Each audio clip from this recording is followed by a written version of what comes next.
Hi everyone, in this video we are going to be covering sections 1.2 in the textbook, and this is factors affecting rates of reactions. A lot of this section is going to be review from the lab that we did last week, and so we'll just kind of review some of the information that we did in the lab, get it down on paper, and give you a chance to practice some of the questions so that you can do them on your own without a group. I have some demos for this chapter as well, and I'll try and do the demos with you when I'm back in class. So in this section, we have three different goals that we want to get through. The first is to interpret the slope of a property time graph. So we talked about this when we did our reaction rate lab. Using a graph, we're going to find the average and instantaneous rates of reactions. And finally, we're going to list and explain at least 5 factors that affect reaction rates. So on the first slide here, you can see we've got a property versus time graph. And in this particular one, our time is on the x-axis. Time will always be on the x-axis because it is our independent variable. It's something that we can't slow down, can't speed up. We're just measuring it. It is constant throughout. So that is our independent variable. Our concentration, on the other hand, does change. So in this one, the thing that is changing over time is concentration. And that is measured in moles per liter. Otherwise, measured in capital M, which represents the same thing, our molarity. So with this graph, our rate of our reaction is represented by the slope of a property time graph. In this particular graph, you can see a reaction taking place between hydrogen peroxide, and it's decomposing to form oxygen. So we can actually predict what the reaction is here. We've got H2O2, and we're told that this is aqueous. Hydrogen peroxide decomposes into water, which is a liquid, and oxygen gas. Now this reaction is not quite balanced, so we're going to balance it by adding a 2 in front of the hydrogen peroxide, a 2 in front of the water, and now the whole reaction should be balanced, all good to go. So we're just going to take a couple notes about this. The rate of the reaction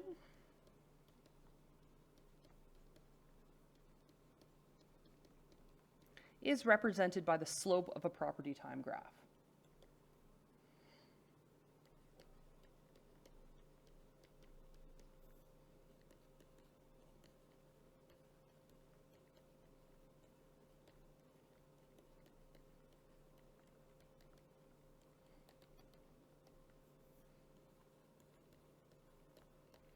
And it doesn't really matter what type of property time graph we have. It will affect the units of the rate, but we have a concentration here, and the concentration is going to change over time. In the labs that we did the other day, we had volume over time. We were looking at how volume changed over time. So there's lots of different ways of measuring that rate, but we're always looking at the slope of the graph. So a reminder from your math class, the reason why they have been stressing slope so much over the last few years is because we're using that slope. So that represents, to get the slope representing our rate, that is taking the rise over the run of the graph. And in this particular graph, we're looking at that rate is equal to the concentration 2 minus concentration 1. And I just use square brackets here to represent concentration, divided by time 2 minus time 1. So there's where we have our property time graph. So you can see here in the graph, this oxygen is representing our products. You can tell that it's the products because we started at 0 and then we are working our way up. And the hydrogen peroxide is being used up, so this is our reactants.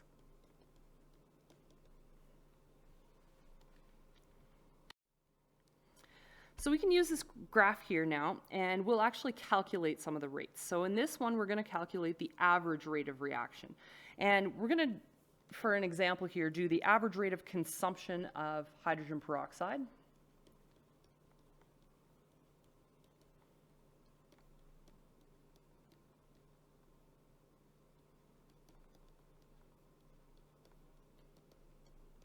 And we have to specify when the average rate is calculated, so we're going to do this between 0 and 10 seconds.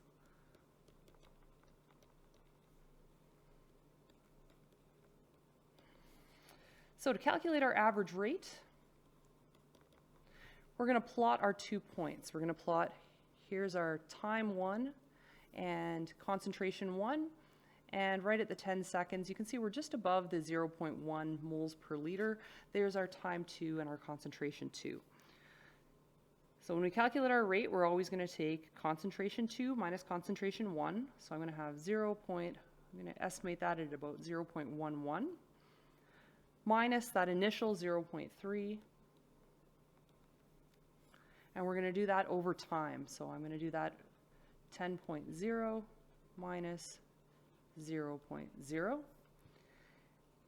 When I go ahead and I calculate that rate, I got 0.019 moles per liter per second. So I'm going to use a capital M to represent moles per liter per second. And you'll notice that it is negative because it is being consumed. When we represent our rates, we nearly always represent our rates as positive values. And the reason for that is we'll say this is the average rate of consumption. So the consumption already takes into account that it's going down.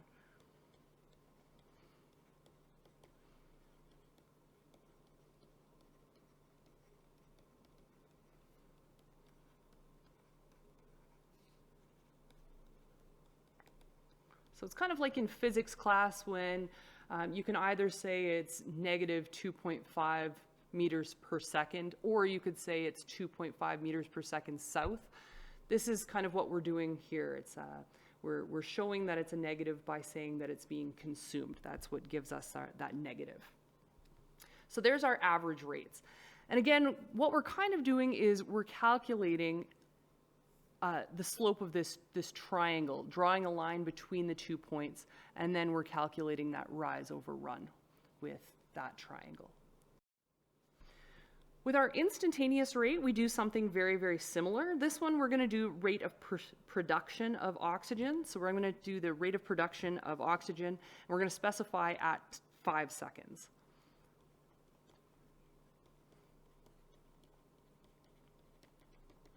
So we know that because this is being produced, I should have a positive value. That's one of the ways that you can check your work as well. So our first step with our instantaneous rate, if you can remember from our lab, what we're going to do with an instantaneous rate is we need to draw a tangent line.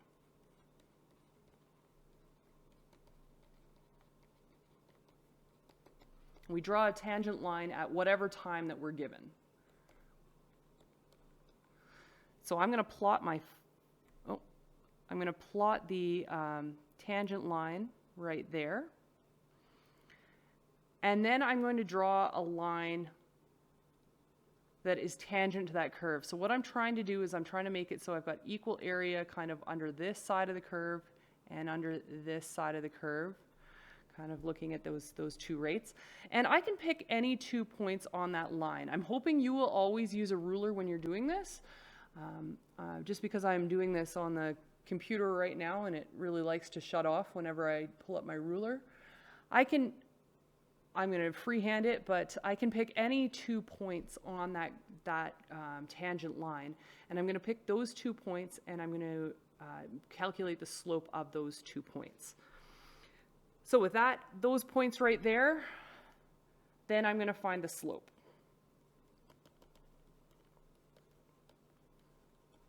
And your slope will tend to be a little bit more accurate if you make your triangle fairly big.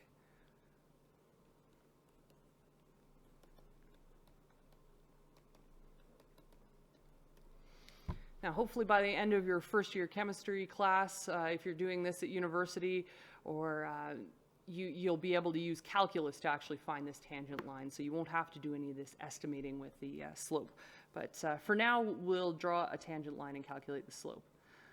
So we're going to say our rate is equal to, and I'm going to estimate right here that my concentration is about 0.18 minus this point right here, 0.10, and I'm going to do it over my time period, 10.0 seconds, minus, this is about, I'd say 2.5 seconds.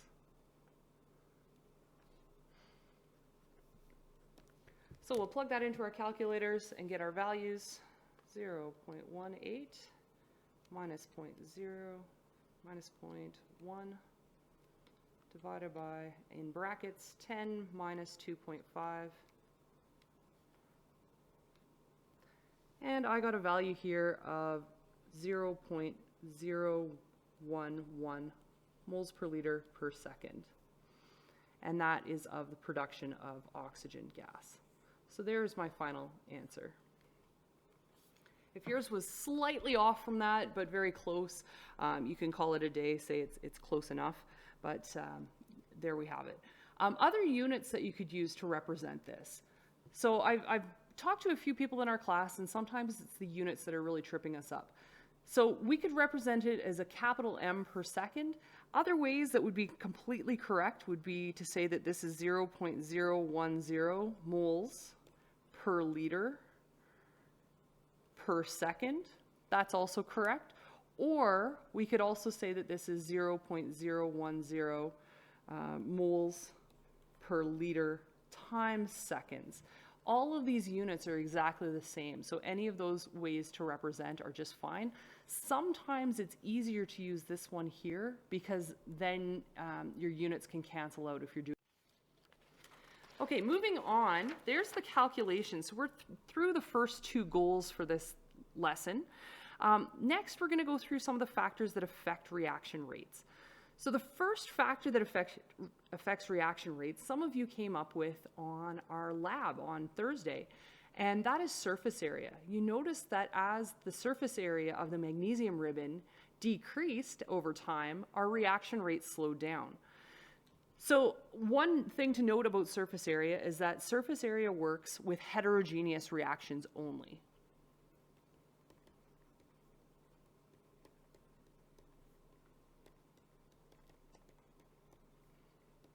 So if you have two liquids, for example, that you're trying to react, those two liquids you're not going to have a surface area issue as long as they mix properly. The reason why surface area affects our reaction rates is because if we have more surface area, there are more points where those two molecules can collide. So it increases the frequency of collisions. If we have more collisions will lead to a faster reaction rate. So that's our first factor that affects reaction rates. And to think about this, you can think about putting a sugar cube in a cup of tea and wait for it to dissolve. A sugar cube dissolves much more slowly than a teaspoon of sugar. So that's kind of one way to think about that. Here is a graph showing how surface area affects the reaction rate. So you can see here we've got two things being produced. If we have a greater surface area, we're going to get to the same point. You can see that this curve does level off, but we're going to get to that point sooner than when we have a smaller area, when there's lumps or bumps or a solid metal. So there's the first factor that affects reaction rates. Our second factor that affects reaction rates, again, has to do with number of collisions. This is concentration. And I had a couple of people say that an interesting thing that we might have been able to do with our lab last week was to increase the concentration of the sulfuric acid. If we increase the concentration or our partial pressure, for example, what we do is we make it so that we have more opportunities for collisions to take place. So here's a little model. Here you can see that if we had a low concentration of acid, these two red circles would represent the acid that could actually collide with, say, our magnesium molecules here. If we increase the number of acid molecules, it leads us to having a higher probability of having an effective collision between the two species. So if we increase concentration, it's going to increase our reaction rate. Again, here's another example of that, showing the graph. Here's our low concentration, we just have kind of a peak here, and our high concentration goes up much, much faster and then kind of levels off after all of the reactants are used up. Third factor that affects reaction rates has to do with the number of collisions, but also has to do with how successful our collisions are at actually causing a reaction. And that one is temperature. So temperature has a huge effect on our reaction rates. if we have particles that are at a cold temperature, that's the one on the left here, our particles have less energy.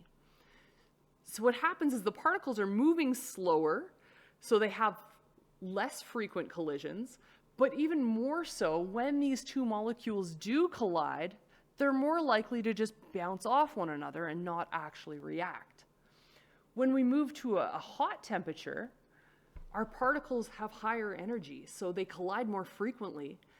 But then also when they do collide, they're less likely to bounce off one another. They're more likely to pass that threshold and actually form a reaction.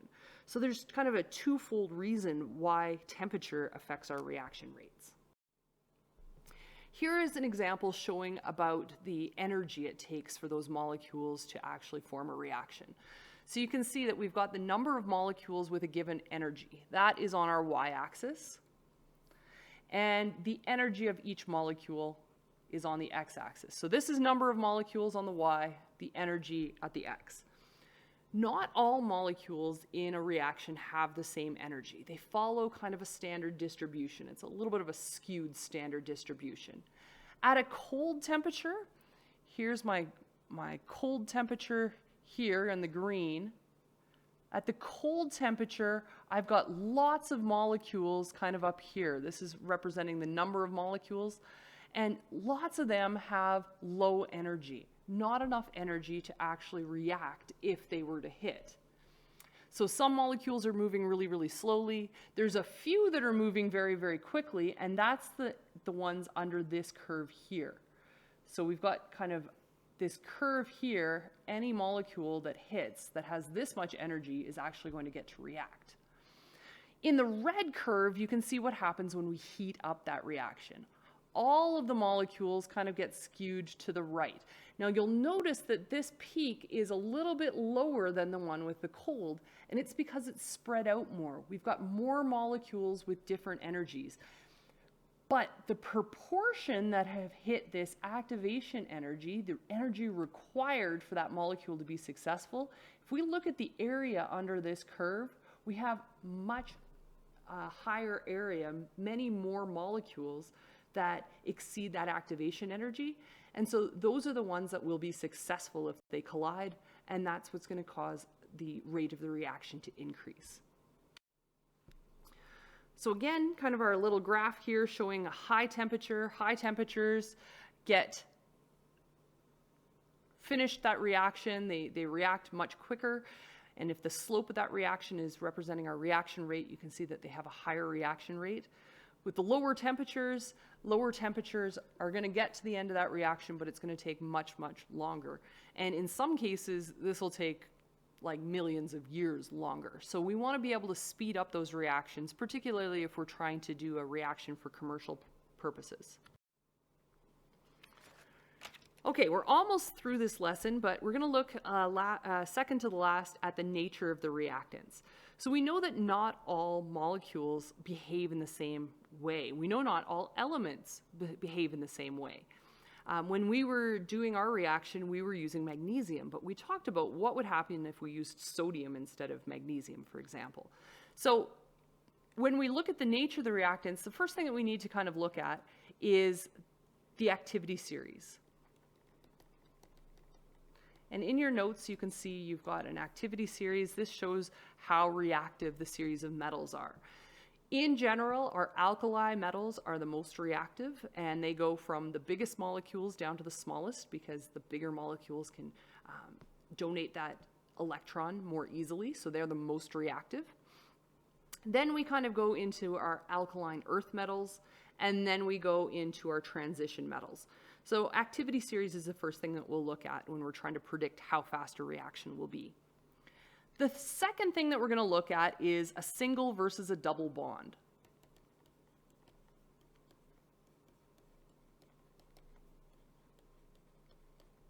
As you may imagine, it is far easier to break a single bond than it is a double bond. Single bonds just have one electron pair that you have to be able to pry apart. Double bonds have 4 electrons in that bond that you have to somehow rip apart. So our single bonds are by far more reactive. Then we can kind of do some more predicting. We can go and look at the type of bond. So if we're looking at an ionic bonds are more reactive than covalent bonds. And that makes sense as well, because a covalent bond is a stronger bond than our ionic bond in general. The fourth thing that we have to look at with our nature of our reactants is what state is the reactant in. Our aqueous species, okay, things that have ions in them, are more reactive than both the liquids and the gases. So if we think about it, everything with aqueous has charged particles, so those charges are also going to help with the reaction rate, help bring those molecules together. The other thing about aqueous is they're very, very close together, and they're moving freely past one another. And the liquids and gases are more reactive than solids. So that's another thing that we're going to consider. Lastly, we're also going to consider the size of the molecule. Small molecules tend to be easier to react. They tend to have better collision geometry. So they tend to react faster than large molecules.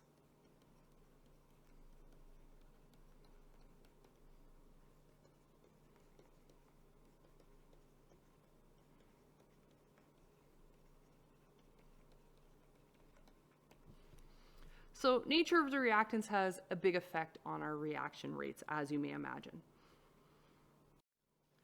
Lastly, the last factor that can affect our reaction rates is a catalyst or an inhibitor. So if we have a catalyst, what catalysts do is they're unchanged by the end of the reaction, but what they do is they lower the activation energy.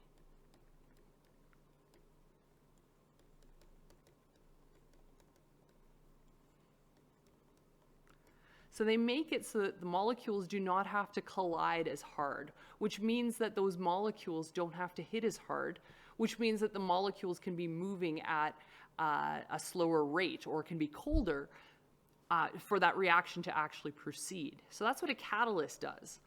An inhibitor does the opposite. They make the reaction rate take a lot longer. So they lower the reaction rate.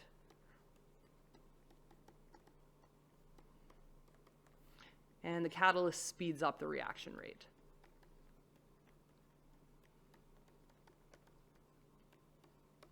Later this week, we are going to be looking at catalysts in particular and looking at how they affect the activation energy and looking at alternative mechanisms for a reaction to go through, to allow it to go through at that faster rate with lower activation energy. All right, so that's the last factor that affects reaction rates that we're going to be looking at today. For a homework assignment, for the rest of today's class, this is what you're going to be working on. I would like you to read section 1.2 in your workbook and to complete the review questions. Now, I know there's a few different versions of the workbook floating around out there. I had originally written page 26 to 28. At any rate, please read section 1.2 in the workbook and then just complete the review questions at the end of that section. I'm looking for questions number 1, 2, 5, and 6 to kind of be done. You are welcome, of course, to do any other questions in the textbook as well, but those will give you a good start. Thanks for watching the lesson, and have a good day.